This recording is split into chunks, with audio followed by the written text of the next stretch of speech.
Selamat datang di Selaman Mendalam kita kali ini ya. Hari ini kita kita mau lihat satu sumber spesifik nih. Judulnya Hari 5, Kekuatan dalam Persekutuan. Menarik. Iya kan? Fokusnya itu doa malam. Khususnya buat mereka yang sumber ini bilang ada di garis depan. Mungkin maksudnya yang ya menghadapi risiko gitu ya karena iman mereka. Betul sekali. Dan sumber ini dia ngambil acuannya dari Alkitab ya, 1 Petrus 5 ayat 9b. Intinya ngingetin kalau penderitaan kayak gitu tuh dialami juga sama semua saudaramu di seluruh dunia. Oh, oke.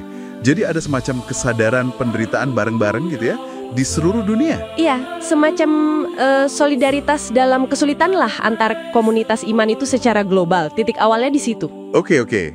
Paham. Nah, terus gimana sumber ini ngembangin ide itu? Kan misi kita di sini mau bongkar nih gimana sih cara pandang doa di teks ini bisa bikin pandangan kita lebih luas dan nyambungin kita sama perjuangan iman global itu. Nah, ini dia yang menarik. Jadi kesadaran akan penderitaan bersama itu nggak dibiarin gitu aja, nggak pasif.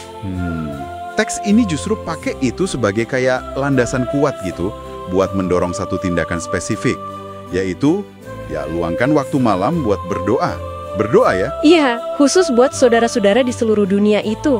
Apalagi yang menghadapi penganiayaan. Berdoa buat orang lain sih kedengarannya biasa ya. Tapi ada satu kalimat di sumber ini yang menurut saya, wah ini kok beda gitu. Oh ya? Yang mana tuh? Dikatakan gini, waktu kita berdoa buat mereka yang di garis depan ini, kita itu sebenarnya lagi berpartisipasi dalam pertempuran mereka. Wah, partisipasi bukan cuma harapan baik doang kan? Nah, itu dia poin kuncinya. Kedengarannya kayak terlibat aktif gitu.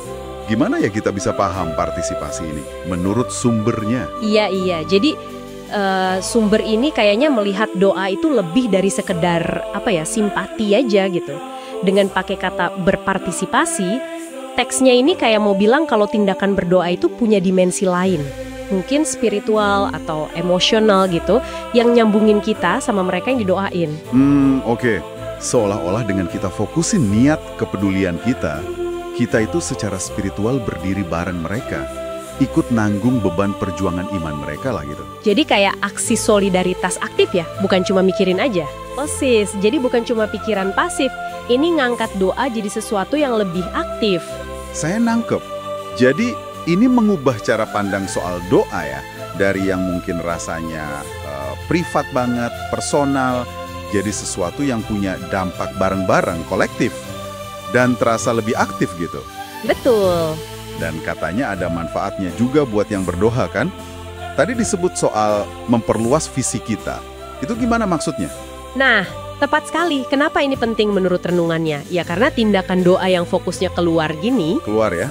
Iya, secara sadar mikirin dan doain orang lain di belahan dunia lain yang mungkin kita nggak pernah ketemu, itu katanya bisa narik kita keluar dari kepompong masalah kita sendiri aja. Oh, oke.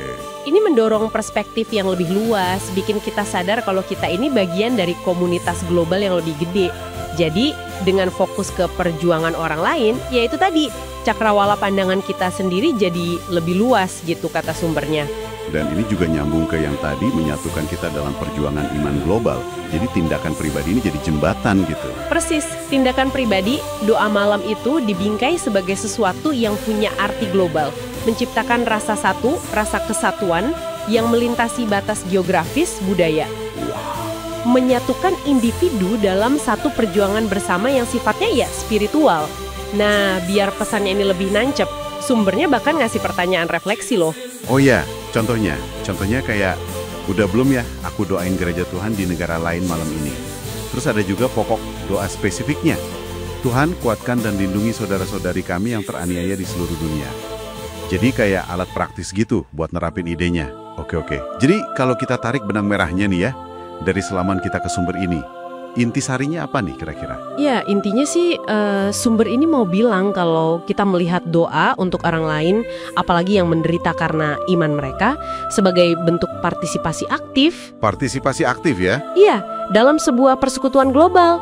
Itu nggak cuma ngasih dukungan spiritual buat mereka aja, tapi juga bisa banget memperluas pandangan kita sendiri, memperkuat rasa keterhubungan kita secara kolektif. Masuk akal. Jadi ada dua sisi ya, buat yang didoakan dan buat yang mendoakan. Betul, dan ini mungkin bisa jadi bahan renungan lanjutan nih buat Anda yang dengerin ya. Oh boleh. Apa tuh? Kalau tindakan berdoa seperti yang digambarkan sumber ini bisa dilihat sebagai partisipasi dalam perjuangan global dan cara buat memperluas visi pribadi. Kira-kira tindakan-tindakan kecil lain apa ya dalam hidup kita sehari-hari? Tindakan kecil lainnya? Iya, yang mungkin awalnya kelihatan sepele, nggak signifikan gitu. Tapi sebenarnya bisa punya kekuatan yang sama, kekuatan buat menghubungkan Anda lebih dalam dengan komunitas yang lebih luas, atau dengan perjuangan-perjuangan yang mungkin nggak kelihatan, yang terjadi di luar sana. Nah, itu sesuatu buat Anda pikirkan lebih lanjut.